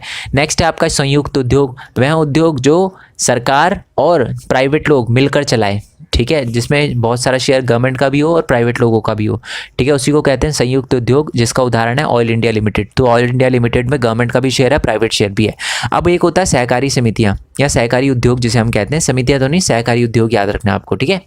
सहकारी उद्योग क्या होते हैं, यह वह उद्योग होते हैं जिनका स्वामित्व उत्पादकों, ठीक है, श्रमिकों और इन दोनों के हाथ में होता है, ठीक है। उत्पादक कौन होते हैं, जो कच्चा माल लेकर आ रहे हैं, कच्चे माल की पूर्ति करने वाले जो उत्पादक होते हैं ना। जैसे कि मान लो मैं गन्ना उगाता हूँ और मैंने एक फैक्ट्री खोल रखी है जहाँ पर मैं गन्ने से चीनी बनाता हूँ, तो गन्ना तो मेरा ही है है ना। तो मैं गन्ना अपनी फैक्ट्री में भेज रहा हूँ, तो मैं क्या हूँ, ये एक तरह से आप कह सकते हो सहकारी उद्योग है। इसका एग्जाम्पल मैंने बहुत बढ़िया दिया था, आपको दे देता हूँ चलो। वैसे तो ज़्यादा वीडियो लेंथी बन जाएगी, बट फिर भी देखो, मान लो हम बहुत सारे फार्मर हैं और सारे के सारे गन्ना उगाते हैं, हमने एक फैक्ट्री लगाई, ठीक है। तो कच्चा माल कौन ला रहा है, हम ला रहे हैं, साथ में उसमें हम काम कौन कर रहे हैं, वो भी हम कर रहे हैं। तो ये क्या हो गया, एक सहकारी उद्योग हो गया, ठीक है। गन्ना जो है सहकारी उद्योग है, ये याद रखना बहुत इंपॉर्टेंट है। नेक्स्ट है आपका कि एनटीपीसी। एनटीपीसी की फुल फॉर्म जो है वो राष्ट्रीय ताप विद्युत गृह है, ठीक है, जिसको इंग्लिश में बोला जाता है आपका नेशनल थर्मल पावर कॉरपोरेशन। ये याद रखना आपको। इन्होंने प्रदूषण को कम करने के लिए बहुत ज़्यादा स्टेप लिए हैं। कौन कौन से स्टेप लिए हैं वो आपको बताने हैं। तो पहला स्टेप जो इन्होंने लिया है वो ये लिया है कि वो क्या करते हैं कि न्यू से न्यू टेक्नोलॉजी का यूज़ करते हैं। देखो, न्यू से न्यू टेक्नोलॉजी का आप यूज़ करते हैं ना, तो प्रदूषण कम से कम होता है। नेक्स्ट है कि अधिकतम राख का इस्तेमाल कर अपशिष्ट पदार्थों का न्यूनतम उत्पादन, ठीक है। राख का उत्पादन करते हैं, मतलब ये क्या करते हैं, ज़्यादातर जो भी चीज़ों का उपयोग करते हैं उनको राख में कन्वर्ट कर देते हैं, जिससे ज़्यादा प्रदूषण ना हो, ठीक है। नेक्स्ट ये क्या करते हैं, हरित क्षेत्र बना रहे हैं अपने आसपास के इलाके में, जितना हो सके अपने आसपास के इलाके में। ये जो हमारा एनटीपीसी है उसके आसपास के इलाके में क्या कर रहे हैं, पेड़ पौधे लगा रहे हैं, ठीक है। नेक्स्ट है कि वो क्या करते हैं कि जो तरल अपशिष्ट प्रबंधन, यानी जो हमारी नदियों से हमारी फैक्ट्रियों से निकलने वाला जो लिक्विड है ना, गंदा लिक्विड है, उसके अंदर से जो खराब पदार्थ है उसको निकाल देते हैं। तो ये एक अच्छा काम कर रहे हैं वो, ठीक है, जिससे ज़्यादा प्रदूषण नहीं होता, कम से कम प्रदूषण होता है। और लास्ट और मोस्ट इम्पॉर्टेंट पॉइंट, वो ये मॉनिटर भी करते रहते हैं कि अपने आंकड़ों को मॉनिटर करते रहते हैं, ऑनलाइन आंकड़े एकत्रित करते रहते हैं और देखते रहते हैं कि हर साल हमने कितना प्रदूषण को कम करने में योगदान दिया है। अगर हम प्रदूषण को इस साल कम करने में सक्षम नहीं रह पाए तो हम अगले साल रहेंगे, ठीक है। तो प्लानिंग करके चलते हैं कि इस साल हमने कितना बचाया है, अगले साल हम और कैसे कैसे हम बचा सकते हैं अपने एनवायरनमेंट को, ठीक है जी। नेक्स्ट क्वेश्चन है आपका कि मुंबई अहमदाबाद में, बड़ा इंपॉर्टेंट और बहुत सिंपल क्वेश्चन है। ज़्यादातर जो आपकी फैक्ट्रियाँ होती थी ना अंग्रेजों के टाइम में, 2011 में आया क्वेश्चन है, अंग्रेजों के टाइम में ये सारी की सारी कोस्ट के पास होती थी, तट के पास होती थी। क्या रीज़न है, सिंपल सीधी बात है कि वहाँ पर पहली बात तो जो परिवहन था वो मिल जाता था, ठीक है, जलवायु भी अच्छी होती थी और ट्रेड करने में भी बहुत आसानी होती थी। दूसरी कंट्रियों में परिवहन में भेजने के लिए भी बड़ी आसानी होती थी। तो इसी वजह से इसे हम पतनों कहते हैं। पतनों का मतलब पोर्ट जो होता है ना, उसे पतन कहते हैं। तो पतन से समीपता, पतन की समीपता होती थी, तट की समीपता होती थी। तो इसलिए ज़्यादातर जो हमारी फैक्ट्रियाँ होती थी वो अंग्रेज़ों के टाइम में, या सूती कपड़ा उद्योग की जो फैक्ट्रियाँ होती थी वो ज़्यादातर हमें कहाँ पर देखने के लिए मिलती थी, जो तट के इलाके हैं, मुंबई में और अहमदाबाद में। अहमदाबाद गुजरात में है, तो मुंबई और अहमदाबाद में देखने के लिए मिलती थी, क्योंकि कपास की उपलब्धता भी, क्योंकि यहाँ ब्लैक सॉइल होती थी। ब्लैक सॉइल पे आपको पता है काली मृदा पे अच्छी खासी कपास उगाई जाती है, इसलिए बाज़ार भी था यहाँ पर। परिवहन की समीपता आपको पता है बंदरगाह वगैरह से। तो ये सारे के सारे पॉइंट थे, ओके। नेक्स्ट आपका जो क्वेश्चन है वो आपका सॉफ्टवेयर प्रौद्योगिकी पार्क से रिलेटेड है। जो सॉफ्टवेयर प्रौद्योगिकी पार्क है, वैसे तो ये 2011 में आया हुआ क्वेश्चन है, बट मैं आपको बता दूं इससे रिलेटेड जो क्वेश्चन है ना, आपको मैप का पक्का आने वाला है। इसके लिए मैं अलग से वीडियो बनाऊंगा मैप की, ठीक है। तो आपको ये बताना है कि सॉफ्टवेयर इंजीनियरिंग जो प्रौद्योगिकी पार्क होते हैं वो क्या होते हैं। तो मैं आपको बता दूं, ये वो एरिया होते हैं, सॉफ्टवेयर पार्क वो एरिया होते हैं जहाँ पर बहुत ज़्यादा आदान प्रदान होता है, किसका, डेटा का, ठीक है, उच्च डेटा का बहुत तेज़ी से आदान प्रदान होता है, यानी यहाँ पर इंटरनेट की सुविधा बहुत अच्छी होती है, ठीक है जी।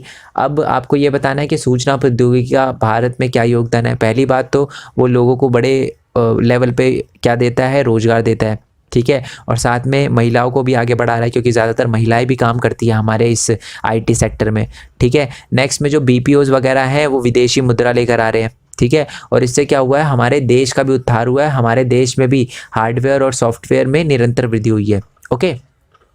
आपको है ना इस चैप्टर में क्वेश्चन थोड़े ज़्यादा देखने के लिए मिले होंगे, बट सारे इंपॉर्टेंट है और मैं कोई भी क्वेश्चन छुड़वाता नहीं हूँ, आपको पता ही है बात। 2 मिनट लगा के अगर आप क्वेश्चन समझ जाओ तो अच्छी बात है। जो पहला क्वेश्चन है हमारा 2015 में आया हुआ है, इंपॉर्टेंट क्वेश्चन है। क्वेश्चन क्या है कि भारत में 2 मुख्य फसल मौसम कौन से हैं, ठीक है, और उनकी कटाई और उनकी बोई का जो सीज़न है, जो अवधि है, उनका उल्लेख करें। तो मैं आपको बता दूं, वैसे तो भारत में 2 फसलों के सीज़न नहीं है, 3 फसलों के सीज़न है, बट जो मुख्य हैं वो 2 ही हैं। कौन कौन से, रबी और खरीफ।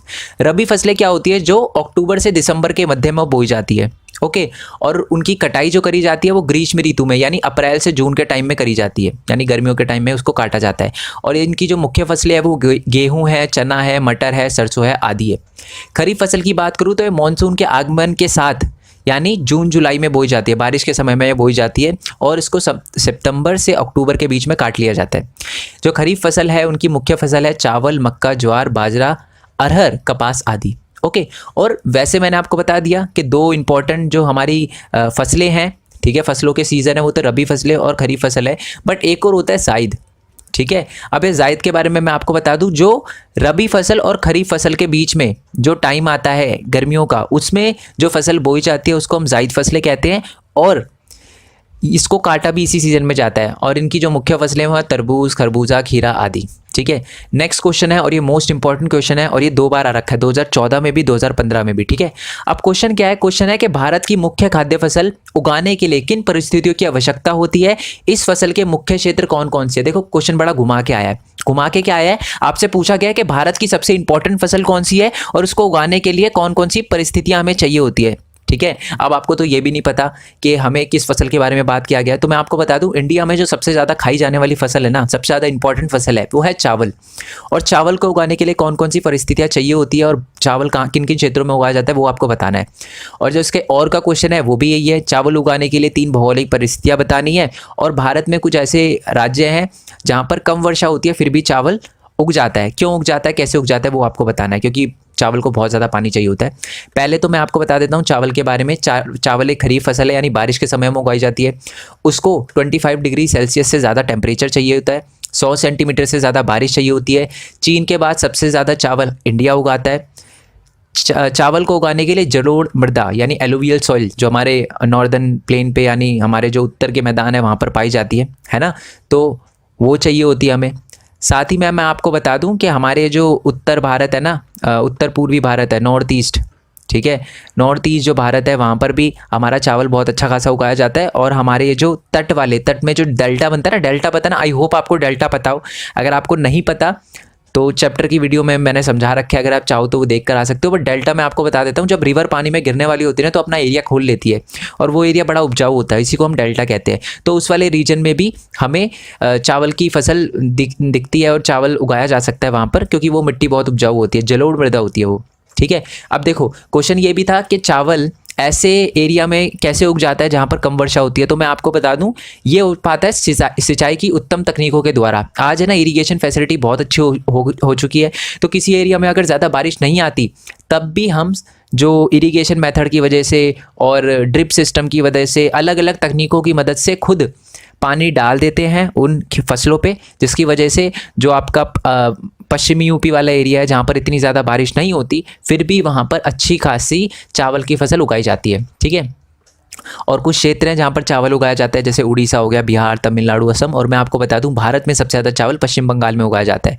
आपको पता ही है, बे ऑफ बंगाल के पास में पानी बहुत है वहाँ पर। ठीक है, और या मैं आपको बता ही चुका हूँ कि सबसे इंपॉर्टेंट फसल है, सबसे ज़्यादा चावल खाया जाता है। नेक्स्ट क्वेश्चन जो मैं आपको बता रहा हूँ ना, 1 बार, 2 बार, 3 बार, 4 बार और 5, 6, 7 बार आ रखा है आपके बोर्ड एग्जाम में। ठीक है, मतलब अलग अलग थोड़ी लैंग्वेज चेंज है, क्वेश्चन सेम ही है। मैं आपको बता देता हूँ, सारे क्वेश्चन पढ़ूंगा।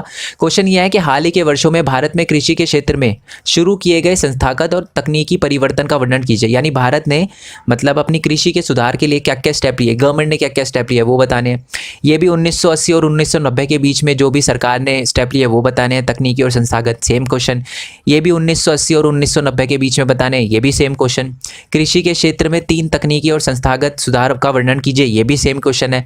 और भारत की कृषि की स्थिति के सुधार के लिए सरकार द्वारा लिए गए 5 संस्थागत और तकनीकी सुधार के बारे में बताइए, ये भी सेम क्वेश्चन है। यानी ये सारे के सारे सेम क्वेश्चन है, इनका आंसर एकदम सेम होगा। थोड़ी लैंग्वेज चेंज है, बट इनका आंसर सेम है। ठीक है, अब यही बता रखा है आपको कि प्रौद्योगिकी और संस्थागत सुधार क्या क्या किए गए थे। देखो, स्वतंत्रता के पश्चात देश में संस्थागत सुधार करने के लिए जो भारत की गवर्नमेंट है उसने क्या करा था, जमींदारी प्रथा को समाप्त कर दिया था। पहले क्या होता था, जमींदारी प्रथा होती थी, बड़े बड़े फार्मर होते थे, जो अमीर होते थे, उनके पास ही ज़्यादातर ज़मीन हुआ करती थी। सरकार ने उनसे ज़मीन ले ली, ये किया उन्होंने, ज़मींदारी प्रथा एकदम बंद कर दी। और उसके बाद सरकार ने कृषि को सपोर्ट के लिए, कृषि को आगे बढ़ाने के लिए 1960 और 1970 के दशक में क्या किया, हरित क्रांति, ठीक है, और साथ में श्वेत क्रांति चलाई, जिससे क्या हो कि कृषि में सुधार किया जा सके, प्राइमरी सेक्टर में हमारा सुधार किया जा सके। न्यू न्यू टेक्नोलॉजी मंगवाई थी हरित क्रांति में, आपको पता ही है। और 1980 की बात करें तो 1980 और 1990 के दशक में सरकार ने क्या करे थे, कुछ कार्यक्रम चलाए थे, जैसे कि फसल बीमा दिया था किसानों को, और साथ में कम दर पर किसानों को ऋण यानी लोन दिया था। सरकारी बैंक लगाए थे जिससे जो फार्मर है वो लोन ले सके, किससे, बैंक से, ठीक है। सरकारी सहमतियों को सपोर्ट दिया था। सरकारी समितियां पता है ना आपको, सहकारी समितियां, आई होप आपको पता हो, सहकारी समितियां जो नॉर्मल गांव के लोग मिलकर चलाते हैं ना लोन के लिए, उसी को कहते हैं सहकारी समितियां। तो सहकारी समितियां भी लगाई थी सरकार ने, और बैंक भी लगाए थे, जिससे किसानों को थोड़ा रिलीफ मिले। और साथ ही में किसानों के लाभ के लिए भारत सरकार ने किसान क्रेडिट कार्ड और व्यक्तिगत दुर्घटना बीमा योजना भी शुरू की। अब ये क्या होता है व्यक्तिगत दुर्घटना बीमा योजना? इसका मतलब है अगर मान लो कोई हमला हो जाए, जानवरों का हमला हो जाए उस किसान के खेत पे, तो अगर उसकी फसल ख़राब हो जाए तो उसको कुछ ना कुछ तो पैसे मिल सके, ठीक है। इसी को कहते हैं व्यक्तिगत दुर्घटना बीमा योजना। ये भी स्टार्ट किया। और साथ ही में किसानों को सपोर्ट करने के लिए हमारी गवर्नमेंट ने क्या किया, आकाशवाणी वगैरह, दूरदर्शन वगैरह चलाए। जैसे आपको पता है दूरदर्शन चैनल अगर आपने देखा हो तो वहाँ पर डेली दिन रात खाद कैसे बनाते हैं यही बताया जाता है, मतलब कृषि को सपोर्ट करने के लिए। और मौसम ऐसा रहेगा, मौसम ऐसा रहेगा, जिससे किसानों को पता चल जाता है कि कौन सी फसल उगानी चाहिए, ठीक है। और साथ ही में आपको पता है ना एमएसपी, न्यूनतम सहायक मूल्य, ठीक है, या सहायता मूल्य, ये दिया जाता है। पहले क्या होता था कि ना जो किसान होते थे वो एक बंदे को अपनी फसल बेचते थे और वो बंदा गवर्नमेंट को फसल बेचता था। अब गवर्नमेंट ने क्या किया, उस बिचौलियों को हटा दिया और अब खुद गवर्नमेंट क्या करती है, जो नॉर्मल किसान है उससे फसल खरीदती है, ठीक है। तो जो बीच में जो हमारा जो वो बीच में बिचौलिया था ना, वो जो पैसे लेता था, उसका फ़ायदा अब किसानों को मिलने लग गया, ठीक है। मोस्ट इंपॉर्टेंट क्वेश्चन है दोस्त, बहुत अच्छे से लर्न करना है, ओके। नेक्स्ट क्वेश्चन की बात करते हैं, बाजरा क्या है और भारत में बाजरा उगाई जाने वाली जलवायु की परिस्थितियां बतानी है आपको, ठीक है। पहले तो मैं आपको बता दूं, जलवायु है ना, जो हमारा बाजरा है वो एक मोटा अनाज है, ठीक है। और मोटे अनाज 3 टाइप के होते हैं, एक तो ज्वार होता है, एक बाजरा होता है, रागी होता है। पूछा आपसे बाजरे के बारे में, तो मैं आपको बता दूं बाजरा जो है वो बलुआ, उथली मिट्टी, काली मिट्टी पर उगाया जाता है। और ये मिट्टी आपको पता है राजस्थान में पाई जाती है, रेतीली मिट्टी होती है, इसको ना ज़्यादा बारिश की ज़रूरत नहीं पड़ती। हो गई 3 कंडीशन, तो ये याद रखना है आपको। बट आपको ज्वार के बारे में भी याद रखना है और रागी के बारे में भी। बेशक ये पूछा नहीं गया, बट मेरे को गट फीलिंग है कि ये वाला क्वेश्चन भी आ सकता है कि ज्वार के बारे में बताओ, रागी के बारे में बताओ, या डायरेक्टली आपको आ सकता है कि मोटे अनाज के बारे में बताओ। तो इसलिए ये भी करना है आपको ज्वार और बाजरे के बारे में, ठीक है। ज्वार और बाजरे के बारे में जानना है तो ये यहाँ से आप पढ़ सकते हो। बाकी जब मैंने चैप्टर समझाया था तो वहाँ से भी आप जाकर समझ सकते हो, ठीक है। चैप्टर की वीडियो देख लेना, ज़्यादा अच्छा रहेगा। अगर आपके पास ज़्यादा टाइम है तो, मतलब 1-1.5 महीना एग्जाम में, तो आराम से वो चैप्टर की वीडियो जाकर देख कर आओ, ठीक है।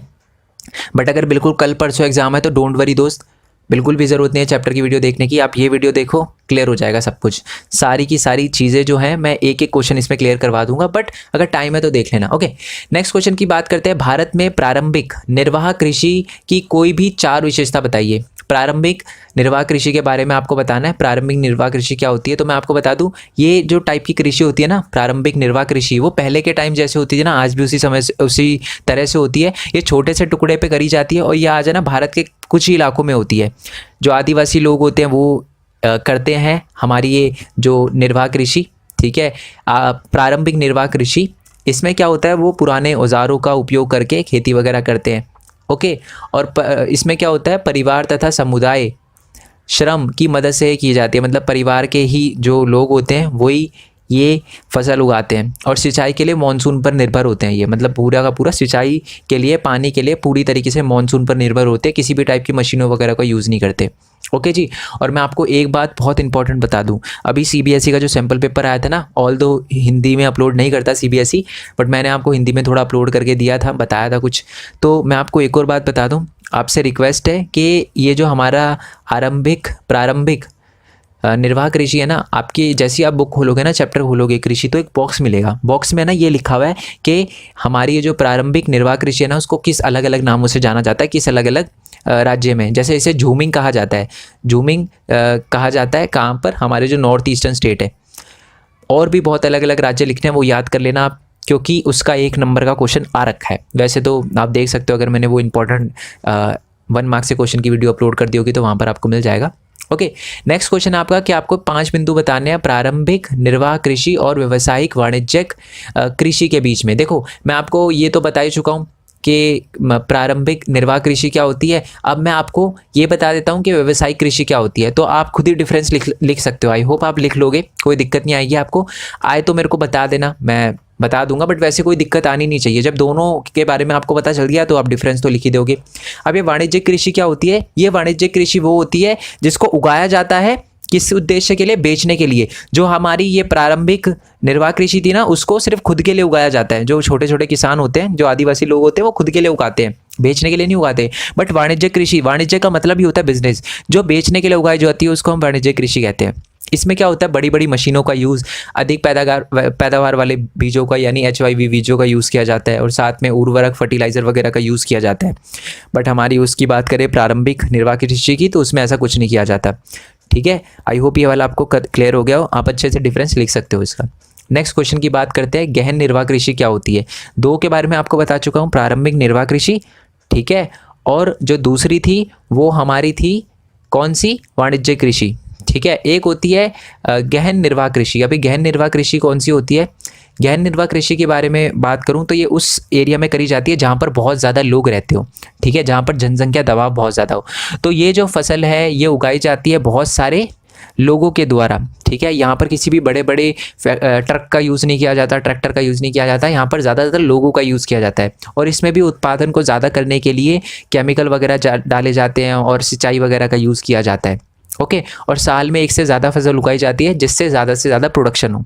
ओके, और ये जो भूस्वामी की विरासत चल रही है ना, इससे क्या हो रहा है, कहीं ना कहीं हमारी ज़मीन छोटी हो रही है। मेरे कहने का मतलब देखो, मैं हूँ, मेरे पास 100 एकड़ की ज़मीन है, मेरे 4 बच्चे हुए तो सबके हिस्से में 25-25 एकड़ आएगा। फिर उसमें से एक या 25 एकड़ जिसके पास ज़मीन है उसके 5 बच्चे हुए तो सबके हिस्से में 5-5 एकड़ आएगा।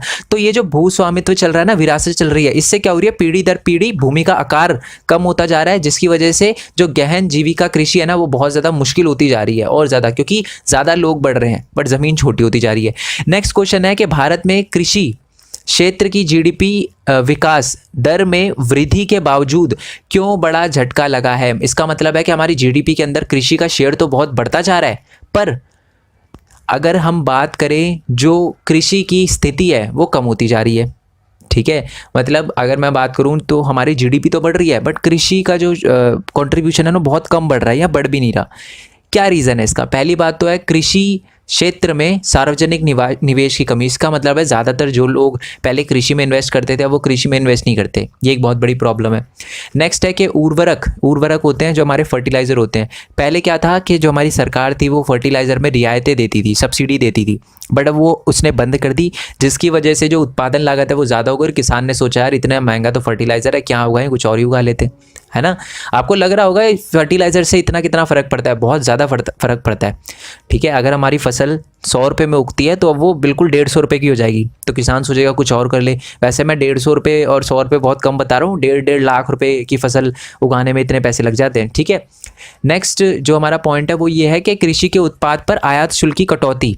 इसका मतलब है कि दूसरे देश से जो सामान आ रहा है ना कृषि से रिलेटेड, उसमें ना ज़्यादा टैक्स नहीं है, यानी वो बहुत सस्ता होता है। इसकी वजह से जो हमारे भारत में जो किसान है उनको बड़ा घाटा हो रहा है, क्योंकि ज़्यादातर लोग क्या है, सस्ते के चक्कर में दूसरी कंट्री की चीज़ें खरीदते हैं, हमारे भारत की चीज़ें नहीं खरीदते।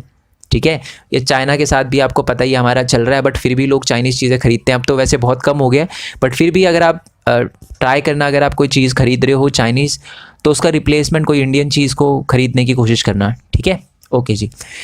नेक्स्ट जो हमारा पॉइंट है, कृषि से उनके निवेश को आकर्षित करना कृषि में रोजगार में गिरावट का कारण बनता है। इसका मतलब है कि मैंने आपको बता दिया कृषि में क्या हो रहा है, निवेश कम हो रहा है, जिसकी वजह से रोजगार की भी कमी हो रही है और लोग सोच रहे हैं कि कुछ और काम कर लेते हैं कृषि को छोड़कर। ठीक है, नेक्स्ट क्वेश्चन है, ये भी क्वेश्चन देखो 1 बार, 2 बार, 3 बार और 4 बार आया हुआ क्वेश्चन है। क्वेश्चन मैं पढ़ देता हूँ, ऊपर वाला क्वेश्चन पढ़ूंगा, बाकी 3 तो आप पढ़ लेना, और वाले क्वेश्चन ही होंगे ये। चाय की वृद्धि के लिए आवश्यक किसी भी 4 भौगोलिक परिस्थितियों का वर्णन करें। दक्षिण भारत के 2 प्रमुख चाय उत्पादक राज्यों का उल्लेख करें। मतलब चाय को उगाने के लिए कौन कौन सी परिस्थितियां हमें चाहिए, और ऐसे दक्षिण भारत के 2 राज्य बताने हैं जहां पर चाय उगती है। सेम क्वेश्चन यही है कि, और मैं आपको बता दूं ये चाय जो है वो अंग्रेज लेकर आए थे भारत के अंदर, तो ये भी पॉइंट है। ठीक है, चलो कुछ तो अच्छा करके गए इंडिया के अंदर। तो ये है। और नेक्स्ट वाला पॉइंट भी यही आपसे कृषि के बारे में पूछा गया है। कौन सी कृषि के बारे में? अपनी जो हमारी चाय है उसके बारे में पूछा गया है। ठीक है, और मैं आपको बता दूं चाय को हमारे इंडिया में भी यूज़ करा जाता है और बहुत बड़े लेवल पे दूसरी कंट्री में भी बेचा जाता है। ठीक है, यही लिखा है ये वाला क्वेश्चन में, और वाला ये वाला रीड कर देता हूँ, इंपॉर्टेंट है, शायद आप समझ ना पाओ अगर एग्जाम में आ गया तो। भारत किस कृषि उत्पादन में अग्रणी उत्पादक के साथ विश्व में निर्यातक है? इसका मतलब खुद भी यूज़ करते हैं हम उसको और बेचते भी है बहुत बड़े लेवल पे, वो है चाय की फसल। ठीक है, उसकी भौगोलिक परिस्थितियाँ बतानी है, उगाने के लिए क्या क्या चाहिए। तो मैं आपको बता दूं जो चाय है वो एक रोपण कृषि है। रोपण कृषि का मतलब क्या होता है? जो एक बहुत बड़े एरिया पर उगाई जाती है, सिर्फ एक फसल उगाई जाती है, उसको रोपण कृषि कहा जाता है। ठीक है, तो जो रोपण कृषि है वो अंग्रेज लेकर आए थे भारत में, और मैं आपको बता दूं ये उपोष्ण कटिबंधीय इलाकों में उगाई जाती है। ओके, और जो हमारी ये चाय की झाड़ियाँ होती है उसको उगाने के लिए वर्ष भर समान रूप से होने वाली वर्षा की बौछार इसकी कोमल पत्तियों के विकास के लिए सहायक है। मतलब है ना, जैसे असम वगैरह में उगाई जाती है, क्यों? क्योंकि वहाँ पर है ना थोड़ी सी नॉर्मल बारिश होती है, मतलब ऐसा नहीं होता कि बहुत ज़्यादा बारिश होती है, धीरे धीरे बारिश होती है, जो कि इसको चाय को उगाने के लिए बहुत ज़्यादा इंपॉर्टेंट होती है। ठीक है, और चाय एक श्रम संघन उद्योग है। इसका मतलब समझते हो आप? चाय के बागान में देखा होगा आपने, बहुत सारी लेडीज़ काम करती है, पीछे अपने बैग लगाकर पत्तियां तोड़ के डालती हैं, है ना। तो ये होता है ये। और इसकी ताजगी बनाए रखने के लिए चाय की पत्तियां बागान में ही संसाधित की जाती है। इसका मतलब है बागान में ही, जो बड़े बड़े बागान होते हैं वहीं पर पैक वगैरह करा जाता है इनको। और मैं आपको बता दूँ ज़्यादातर हमारी चाय जो है वो भारत के दार्जिलिंग वगैरह में, ठीक है, वेस्ट बंगाल, आपको पता है दार्जिलिंग, बहुत सारे लोग समझते हैं असम में है, असम में नहीं है। दार्जिलिंग जो है वो अपना वेस्ट बंगाल में है, और जलपुरी, ठीक है, जलपाईगुड़ी डिस्ट्रिक्ट वो अपना तमिलनाडु में है, और केरल हो गया, ठीक है, यहाँ पर उगाई जाती है। केरल साउथ इंडिया के पूछे थे ना, तो एक केरल लिख देना, एक तमिलनाडु लिख देना। ठीक है, ओके जी। और मैं आपको बता दूं 2016 में है ना सबसे ज़्यादा जो चाय का उत्पादन किया था वो इंडिया ने किया था, आफ्टर चाइना। ठीक है, यानी फर्स्ट नंबर पे चाइना, सेकंड नंबर पे इंडिया, सिर्फ और सिर्फ चाय की फसल में। ठीक है, नेक्स्ट क्वेश्चन की बात करते हैं हम। तो जो हमारा नेक्स्ट क्वेश्चन है वो ये है कि रोपण कृषि को परिभाषित करें। रोपण कृषि क्या होती है? मैंने अभी अभी आपको बताया था, जो हमारी चाय की फसल है वो एक रोपण कृषि है। ठीक है, रोपण फसल है। अब रोपण कृषि क्या होता है मैं आपको बता दूं, बहुत बड़े एरिया पर, बहुत लंबे चौड़े क्षेत्र पर जब एक ही प्रकार की फसल उगाई जाती है तो उसको रोपण कृषि कहा जाता है। और ये एक प्रकार की वाणिज्यिक खेती होती है। वाणिज्यिक खेती यानी जो उगाई ही बेचने के पर्सपेक्टिव से जाती है। जैसे कि मैंने आपको असम में बताया था चाय, तो बेचने के पर्सपेक्टिव से उगाई जाती है ना, तो इसलिए उसको रोपण कृषि कहते हैं। ठीक है, आई होप ये आपको क्लियर हो गया हो। चूँकि रोपण कृषि में उत्पादन बिक्री के लिए होता है, इसलिए इसके विकास में परिवहन और संचार साधन से संबंधित उद्योग और बाजार महत्वपूर्ण योगदान देते हैं। इसका मतलब है, मैंने आपको बताया था चीनी, जो हमारी चाय है, जो वो चाय है वो उगती तो है, बट इसके साथ हमें परिवहन भी चाहिए होता है, संचार भी चाहिए होता है, क्योंकि हम वो बेचते हैं। तो जितना अच्छा हमारा ट्रांसपोर्ट होगा, एरोप्लेन वगैरह की फैसिलिटी होगी, उतना ज़्यादा हम चाय को दूसरी कंट्री में एक्सपोर्ट वगैरह कर पाएंगे। ठीक है, आई होप ये आपको क्लियर हो गया हो। नेक्स्ट क्वेश्चन की बात करते हैं कि निम्नलिखित शीर्षों के तहत भारत में रबड़ की खेती के बारे में बताइए। ठीक है, वही रबड़ की खेती के बारे में बताना है। तो मैं आपको बता दूं, जो रबड़ है, मतलब ये 2011 में भी आ रखा है, 2012 में भी आ रखा है। ठीक है, ये याद रखना। तो जो रबड़ है वो भूमध्य रेखा की फसल है, यानी भूमध्य जो रेखा है ना, आपको पता है ना, पूरे पृथ्वी के बिल्कुल बीचों बीच से एक रेखा जाती है, उसको हम भूमध्य क्षेत्र रेखा कहते हैं। ठीक है, तो उसके आसपास उगाई जाने वाली जो फसल है वो एक रबड़ की फसल है। ठीक है, सबसे ज़्यादा, ऐसा नहीं है कि कहीं और नहीं उग सकती, भूमध्य क्षेत्र पे उग सकती है, और बट उसके ऊपर भी उग सकती है, नीचे भी उग सकती है, बट भूमध्य रेखा के आसपास है ना बहुत बढ़िया क्वालिटी की रबड़ उगती है। ठीक है जी, आई होप ये आपको क्लियर हो गया हो। और जो हमारी रबड़ भूमध्य क्षेत्र की फसल है मैं आपको बता चुका हूँ, परंतु यह विशेष परिस्थिति में उष्ण और उपोष्ण कटिबंधीय क्षेत्रों में भी उगाई जा सकती है। मतलब भारत के ऊपर वाले पार्ट में भी, इंडिया के मतलब भूमध्य रेखा के ऊपर वाले पार्ट में भी और नीचे वाले पार्ट दोनों में उगाया जा सकता है। रबड़ को उगाने के लिए 200 सेंटीमीटर से ज़्यादा बारिश चाहिए होती है, 25 सेल्सियस से ज़्यादा टेम्परेचर चाहिए होता है। ठीक है, और जो आर्द्र जलवायु की आवश्यकता होती है, मतलब थोड़ी सी ज़्यादा बारिश वाला हमें एटमॉस्फेयर चाहिए रबड़ को उगाने के लिए। और रबड़ एक खरीफ फसल है, ऑब्वियस सी बात है, बारिश ज़्यादा चाहिए तो खरीफ फसल तो होगी। और रबड़ एक महत्वपूर्ण कच्चा माल है जो उद्योगों में भी प्रयुक्त किया जाता है। मतलब आपको पता है बड़ी बड़ी इंडस्ट्री में रबड़ का यूज़ किया जाता है। आप अपने आसपास देखोगे ना, तो आपको मोस्टली जो चीज़ है वो रबड़ से बनी हुई दिखेगी, तो है ही वो इम्पोर्टेंट।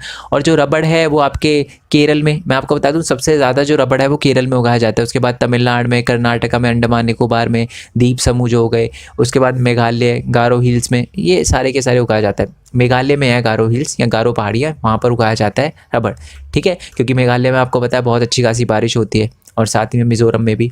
ओके, नेक्स्ट जो क्वेश्चन है वो है व्यावसायिक या वाणिज्यिक जिसे कहते हैं, वाणिज्यिक कृषि की विशेषता बतानी है। तो वाणिज्यिक कृषि की विशेषता मैं आपको पहले ही बता चुका हूँ, बट दोबारा से बता देता हूँ कि वाणिज्यिक कृषि होती है वो बेचने के उद्देश्य से उगाई जाती है, और ये क्या होता है कि बड़ी बड़ी मशीनों के द्वारा उगाई जाती है, हाई हील्ड वैरायटी सीड का यूज़ किया जाता है, उच्च क्वालिटी के फर्टिलाइज़र का उपयोग किया जाता है, कीटनाशकों का उपयोग किया जाता है। ओके, ये सारे का सारा है। ओके जी, नेक्स्ट क्वेश्चन पे आते हैं। 2012 में आया हुआ क्वेश्चन है ये कि उत्तर भारत के 2 प्रमुख कपास उत्पादक राज्य कौन से हैं। मतलब जो कपास है, कपास समझते हो ना, कॉटन, रुई, रुई कौन कौन से राज्य में, उत्तर भारत के कौन से 2 राज्य में उगाई जाती है, और उसको उगाने के लिए कौन कौन सी परिस्थितियां हमें चाहिए, ठीक है। और वाला क्वेश्चन भी यही है, 2012 में आया हुआ क्वेश्चन है, ठीक है। तो कपास के बारे में आपको पता ही है, जो कपास है वो ज़्यादातर हमारे जो उत्तर भारत में उगाई जाती है, और कपास को उगाने के लिए हमें क्या चाहिए होता है, कपास को उगाने के लिए हमें कौन सी मिट्टी चाहिए होती है, कपास को उगाने के लिए हमें काली मिट्टी चाहिए होती है। आई होप ये आपको पता हो, ठीक है। और अगर मैं कपास की बात करूं तो वो कपड़ा उद्योग में बहुत ज़्यादा इंपॉर्टेंट है। अगर 2016 की बात करूं तो चीन के बाद सबसे ज़्यादा जो रुई थी वो इंडिया ने उगाई थी, ठीक है। और काली मिट्टी की आवश्यकता होती है, यानी सबसे ज़्यादा बढ़िया क्वालिटी की जो हमारी कॉटन है वो कहाँ पर मिलती है, हमें काली मिट्टी पे उगाई जाती है। ऐसा नहीं है कि किसी और मिट्टी पर नहीं उगाई जा सकती, बट सबसे बढ़िया क्वालिटी की जो कपास है वो सिर्फ काली मिट्टी पर उगाई जाती है, ठीक है। इस फसल को उगाने के लिए उच्च तापमान, हल्की वर्षा और सिंचाई तथा 210 पाला रहित दिन और खिली धूप की आवश्यकता होती है। पाला रहित दिन यानी ज़्यादा बारिश ना हो, नॉर्मल रहे हमारा, वैसे दिन की आवश्यकता होती है, वैसे दिनों की आवश्यकता होती है 210 दिन। ये याद रखना, 1 मार्क्स में क्वेश्चन आ सकता है कि कितने पाला रहित दिन की आवश्यकता होती है कपास को। 210 पाला रहित दिन की आवश्यकता होती है, और खिली धूप की आवश्यकता होती है, ठीक है। और इसे पककर तैयार होने में 6 से 8 हफ्ते लगते हैं। ओके, और महाराष्ट्र में, गुजरात में, क्योंकि मैं आपको बता दूं महाराष्ट्र और गुजरात में जो है वो काली मिट्टी बहुत अच्छी पाई जाती है, तो गुजरात में, महाराष्ट्र में, मध्य प्रदेश में, कर्नाटक, आंध्र प्रदेश, पंजाब, यूपी में भी अपने क्या होती है कि कपास की फसल उगाई जाती है। ओके, अब आते हैं हम नेक्स्ट क्वेश्चन पे। 2012, 2011 और 2010 में आया हुआ क्वेश्चन है। क्वेश्चन क्या है कि गन्ने के लिए, मतलब गन्ने को उगाने के लिए 4 भौगोलिक परिस्थितियों का वर्णन करें, ठीक है। और उत्तर भारत में जो गन्ना है वो कौन कौन से राज्य में उगाया जाता है। 2012 में, 10 में और 11 में आया हुआ क्वेश्चन है, सेम क्वेश्चन ही है। तो गन्ने के बारे में आपको पता ही है कि जो गन्ना है वो उपोष्ण और उष्णकटिबंधीय फसल दोनों है, यानी भारत के, आपको पता है भारत के बिल्कुल बीचों बीच से कर्क रेखा जाती है, तो कर्क रेखा के ऊपर वाले पार्ट में भी और कर्क रेखा के नीचे वाले पार्ट में भी, दोनों में गन्ना उगाया जा सकता है।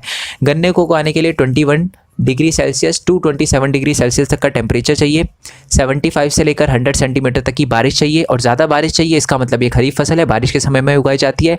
और जो हमारा गन्ना है उसको आर्द्र समझते हो, आर्द्र थोड़ा बारिश वाला एटमॉस्फेयर चाहिए।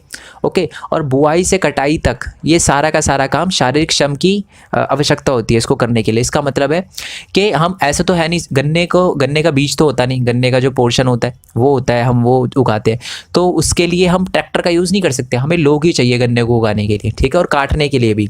ओके, और मैं आपको बता दूं इसे अनेक मिट्टी में उगाया जा सकता है, मतलब हर टाइप की, मोस्टली बहुत ज़्यादा मिट्टी में हमें गन्ना मतलब उगाया जा सकता है। कम वर्षा वाले क्षेत्रों में भी गन्ना उगाया जा सकता है। कैसे? सिंचाई की मदद से। और मैं आपको बता दूं, आ सकता है आपको, ये बहुत इंपॉर्टेंट क्वेश्चन है कि पूरी दुनिया में सबसे ज़्यादा गन्ना कौन से देश में उगाया जाता है, वो है ब्राज़ील, ठीक है, और भारत 2nd नंबर पे है। और इससे चीनी, गुड़, खांडसरी वगैरह बनाया जाता है, पता ही है आपको। और जो लार्जेस्ट प्रोड्यूसर है वो यूपी, सबसे ज़्यादा जो गन्ना है वो यूपी में उगता है। आपको ये भी पता होगा कि ज़्यादातर जो हमारी गन्ने की मिलें हैं वो भी यूपी में है, ठीक है जी। और बाकी महाराष्ट्र, कर्नाटका, तमिलनाडु, आंध्र प्रदेश, तेलंगाना, ठीक है, और अपना पंजाब वगैरह में भी उगाया जाता है। नेक्स्ट क्वेश्चन है, और ये बहुत इंपॉर्टेंट क्वेश्चन है। क्वेश्चन क्या है कि दालों की खेती के लिए आवश्यक किन्हीं 2 भौगोलिक परिस्थितियों की व्याख्या कीजिए। किसी भी 2 महत्वपूर्ण दलहन उत्पादक राज्यों का नाम बताइए। यानी 2013 में आया क्वेश्चन है कि दाल जो है वो किन किन परिस्थितियों में उगाई जाती है, और ऐसे हमें 2 राज्य बताने हैं जहाँ पर दाल उगाई जाती है, ठीक है। तो दाल के बारे में सबसे पहली बात तो आप याद रखना, भारत में सबसे ज़्यादा दाल उगाई जाती है और सबसे ज़्यादा दाल खाई भी जाती है। अब आप पूछोगे कि सबसे ज़्यादा दाल क्यों खाई जाती है, क्योंकि आपको पता है भारत में ज़्यादातर लोग क्या है, वेजिटेरियन है, और वेजिटेरियन के लिए प्रोटीन का सबसे ज़्यादा इम्पॉर्टेंट सोर्स जो है वो दाल ही है, ठीक है। और जो मुख्य फसलें हैं दाल को उगाने के लिए वो क्या है, उड़द, अरहर, मसूर, मटर, चना और मूंग भारत की मुख्य दलहनी फसलें हैं। अच्छा, आपको दिख रहा होगा ये मैंने अरहर के नीचे के लिखा है, मटर के नीचे आर लिखा है। इसका क्या मतलब है, इसका मतलब है खरीफ और रबी। यानी जो हमारी अरहर है और मूंग है वो एक खरीफ फसल है, ये बारिश के समय में उगाई जाती है दाल वाली फसल। और जो हमारी मटर है और हमारा जो चना है वो दोनों की दोनों क्या है, वो हमारी रबी फसल है, यानी ठंड के समय में उगाई जाती है, ठीक है। ओके जी, दाल को कम नमी की आवश्यकता होती है, यानी ज़्यादा बारिश की आवश्यकता नहीं होती इसे, और इन्हें शुष्क परिस्थितियों में भी उगाया जा सकता है। मतलब जहाँ बिल्कुल ही बारिश ना आती हो उस वाली एरिया में भी उगाया जा सकता है, ठीक है। तो पूछा था ना कि कौन कौन सी परिस्थितियों की आवश्यकता होती है, यही कम नमी वाले क्षेत्र में और जहाँ पर बिल्कुल शुष्क मौसम हो वहाँ पर भी दाल उगाई जा सकती है, ओके। और जो दाल को आमतौर पर अन्य फसलों के साथ रोटेटिंग में बोया जाता है, यानी आवर्तन में बोया जाता है। आवर्तन का मतलब क्या होता है मैं आपको समझाता हूँ। देखो, आपको पता है ना, ज़मीन की फर्टिलिटी बनाए रखने के लिए उपजाऊता खत्म होती जाती है जैसे जैसे आप उस पर फसल उगाते जाते हो। तो जैसे कि आपने चावल उगाया तो मान लो चावल उगाने के बाद आपने फसल कटाई कर ली, तो जो ज़मीन है ना वो थोड़ी कम फर्टाइल हो गई, यानी उसकी उपजाऊता कम हो गई। तो आप क्या करोगे, उस पर दाल उगाओगे। दाल उगाने से उसकी फर्टिलिटी दोबारा आ जाएगी, फिर आप कुछ उगा लो, फिर फर्टिलिटी कम हो गई, फिर दाल उगा लो। मतलब दाल क्या होती है, जो हमारी फसल होती है, जो हमारी ज़मीन होती है, जो उसकी फर्टिलिटी खत्म हो जाती है ना, तो उसको दोबारा लाने के लिए, मिट्टी को दोबारा उपजाऊ बनाने के लिए दालों का प्रयोग होता है, दालों को उगाया जाता है, ठीक है। और मैं आपको बता दूं, भारत में सबसे ज़्यादा जो दाल है वो एमपी यानी मध्य प्रदेश में उगाई जाती है, और भी अलग अलग राज्य है जैसे राजस्थान में और महाराष्ट्र में, यूपी में और कर्नाटका में उगाई जाती है, ठीक है। स्पेलिंग सही कर लेना कर्नाटका की। बट सबसे ज़्यादा जो उगाई जाती है दालें वो अपनी मध्य प्रदेश में उगाई जाती है, ठीक है। सो आई होप आपको वीडियो अच्छी लगी हो, ठीक है, सब कुछ समझ आया हो। मैं इसके ना मैप की, हिंदी के बच्चों के लिए इसके मैप की वीडियो अलग से बना दूंगा, ठीक है, तो वो आप देख सकते हो। उसका लिंक भी आपको नीचे डिस्क्रिप्शन में मिल जाएगा। तो वीडियो को लाइक करना बिल्कुल मत भूलना, क्योंकि इससे मेरे को मोटिवेशन मिलती है। चैनल को सब्सक्राइब करना मत भूलना, और अगर आप चाहते हो कि मैं ऐसी वीडियो बनाता रहूं तो वीडियो को शेयर ज़रूर करना।